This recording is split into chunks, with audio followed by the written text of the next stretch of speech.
Hi! Welcome, everybody! My God. Hello. We're going to talk a little bit about how SPSM has influenced national conversation about suicide and suicide prevention. Story for the Bart, Taco Month. I love you, Bart. I love you, Bart. I want to hear so the there was Taco Month origin I story. love you, Bart. And I really love the way that Des reframed this, and that this is a tragedy that we've lost Chris Cornell, and we should also understand that this isn't a singular public health event. This is actually a really common public health event. Superman issue 3. He made no, I'm totally kidding. No, there's no origin story to the Taco Muffin. Total control of this show. This is great. It's 2 minutes in.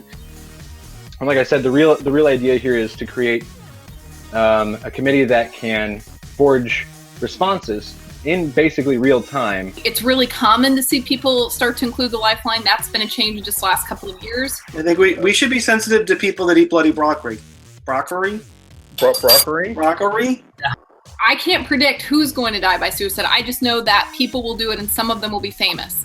For me, just looking as an outsider, I think it is evolving a little bit. So it behooves us, if we are interested in public health, to be ready to talk to the media. Delicious, food-safe browned meat.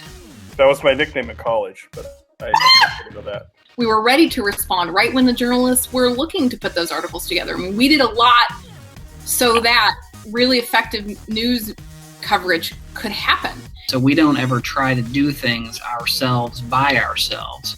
And that's the big trick. Solid, right? So your team, so when something like this happens, your team acts quickly and says, "Hey, this is what happened. We have this media kit." Chris can be more sophisticated when he gets done browning meat. You want to get the outside crispy. You want the inside to be really juicy.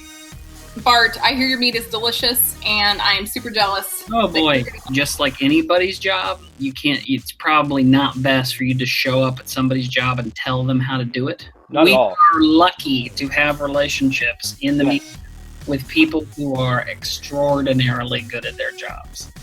Rebecca Ruiz happens to be one of those people. Having a one-on-one relationship is good, but then saying I'm a good access point to other members on this issue in my community also is very useful. The idea is to create these relationships preemptively, ongoing. You build these communities of between industries. You don't get to stand and take a bully pulpit and scream out your message. You get to empower somebody who's really good at delivering a message to their own audience. Smells amazing over here. Wish you were all here with a glass of milk. I'm trying to open the corn. And the can. You know, I have that problem I'm too. having a lot of struggles over here. Every day. Men do seek help, but they don't seek help or reach out in the same way that women do. Wow. So I don't know if the rest of you feel the same way as me when opening a can of biscuits. It's terrifying. But I'm fairly sure that we all have some level of anxiety about this. Oh yeah, I'm with you. Oh, it's so fun! I just whack it I'm against the anxious right corner. now. Ah, Wait for it. Wait for Yeah! it. Wait for it. So we shouldn't blame men for this process. It's a cultural dynamic, and we're all responsible for it. So saying that men need to reach out and get help, no, we all need to be supporting men and recognizing when folks are in distress and helping people get connected with care. Mike, how's your, that's where you're not cooking, Mike. Yes, but I do have a beverage, so. Yeah, I guess caring for the sick is enough. This is a crab impression. Yeah.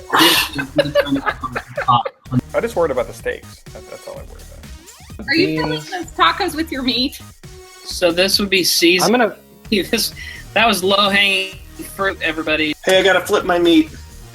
Okay, flip it. I can barely change the camera without... I have an inside-out shirt on. You see what's happened to me?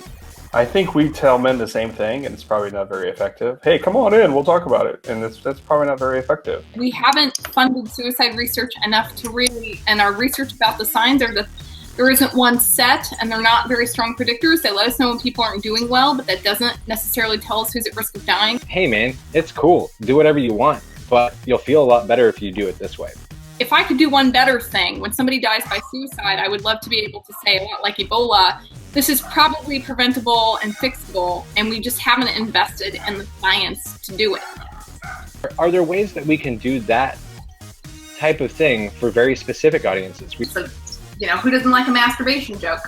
And I'm going to be really honest about this. The data that we have on safe messaging and what works and what doesn't, and how messaging can be harmful, is not, it's not guaranteed rock solid science. So here's the thing, like, it's tricky to do messaging about anything, let alone suicide. And so, like, that is why you have people who just do media and marketing and commercial development. I'm willing to bet there are certain spaces where people feel safe to have much more honest, direct messaging. But isn't everything in Italy near a volcano? No, don't ruin this for me. It's volcanic lemon juice. I think we need to take more risks with our messaging. You got a book to plug? You got selling anything? You have an Etsy shop? Anything? Everybody's afraid that the wrong message is going to kill people, and there's no evidence of that. Near Mount Etna? Right. Don't ruin this for me. What is your Twitter? Sorry, I'm gonna do. We'll just cut this part out again. We'll be fine. We'll fix it post. Bart, one more time. Oh my lordy, bro. Oh my God, that's amazing. Beautiful and pink on the inside, nice caramelized outside. April. I have cookie. It's delicious. It's perfect.